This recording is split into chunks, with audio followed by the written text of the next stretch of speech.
বাংলাদেশের কাছে পাত্তাই পেল না পাকিস্তান। কয়েক মাসের বিরতির পর ওয়ানডেতে ফিরেই বাজিমাত করল বাংলাদেশ। নিজেদের ওয়ানডে ইতিহাসে পাকিস্তানকে সর্বনিম্ন রানে অল আউট করার পর ব্যাটিংয়ে রীতিমতো তাণ্ডব ছাড়ালেন টাইগার ব্যাটাররা। বিশেষ করে তানজিম তামিমের সামনে বল ফেলার জায়গা খুঁজে পাননি শাহিন আফ্রিদিরা। তার অপরাজিত 50-তে 8 উইকেটে বড় জয় পেয়েছে বাংলাদেশ।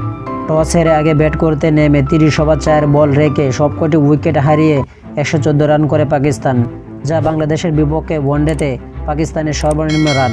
দলের হয়ে সর্বোচ্চ 37 রান করেছেন ফাহিম আশরাফ। বাংলাদেশের হয়ে 24 রানের বিনিময়ে 5 উইকেট নিয়েছেন নাহিদ রানা। জবাবে 15 ওভার 1 বল 2 উইকেট হারিয়ে ছন্দে পৌঁছে যায় বাংলাদেশের টাইগাররা। ছোট লক্ষ্য তারা শুরুতে সাইফ হাসানকে হারায় বাংলাদেশ। 4 রান করে এই ওপেনার ফিল্ডে 27 রানে ভাঙে বাংলাদেশের উদ্বোধনী জুটি। সাইফ ব্যর্থ হলেও আরেক প্রান্তে রীতিমতো জ্বর তোলেন তানজিম হাসান তামিম।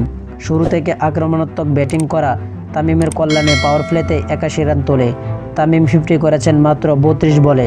শেষ পর্যন্ত 42 বলে 67 রানে অপরাজিত ছিলেন তিনি। এছাড়া 33 বলে 27 রান করেছেন নাজমুল হোসেন শান্ত। এর আগে বল হাতে দাপট দেখায় বাংলাদেশ। নতুন বলে মিতব্যয়ী বোলিং করেছেন তাসকিন আহমেদ ও মুস্তাফিজুর রহমান। তবে উইকেট এনে দিতে পারেননি এই দুই অভিজ্ঞ পেসারের কেউই। ফলে ইনিংসের সপ্তম ওভারে স্পিন আক্রমণে যায় বাংলাদেশ। অধিনায়ক মেহেদী হাসান মিরাজ নিজেও বোলিংয়ে আসেন, কিন্তু তাতে উইকেট দেখা পেলেননি। পাওয়ার প্লে শেষ ওভারে তাসকিনকে সরিয়ে নাহিদের হাতে বল দেন মিরাজ। আক্রমণে এসে দলকে ব্রেকস এনে দেন এই তরুণ পেসার।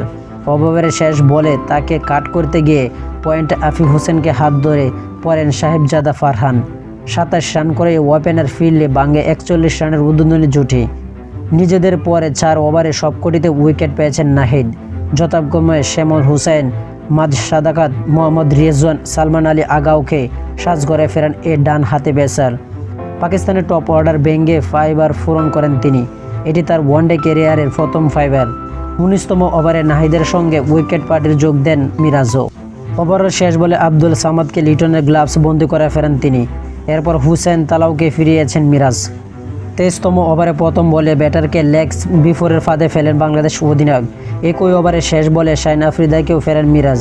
দ্বিতীয় স্পিনে ফিরে উইকেটে পেয়েছেন তাসকিন আহমেদ। 24তম ওভারে পঞ্চম বলে প্রথম স্পিনে নাজমুল হোসেন শান্তর হাতে ধরা পড়েন মোহাম্মদ ওয়াসিম। 81 রানে নবম উইকেট হারানোর পর 100-এর আগে অলরাউন্ডার সংজ্ঞায় পড়ে পাকিস্তান। তবে ফাহিম আশরাফ একাই কিছুটা লড়াই করেন। আবরার আহমেদকে সঙ্গে নিয়ে শেষ উইকেটে 32 রানের জুটি করেন।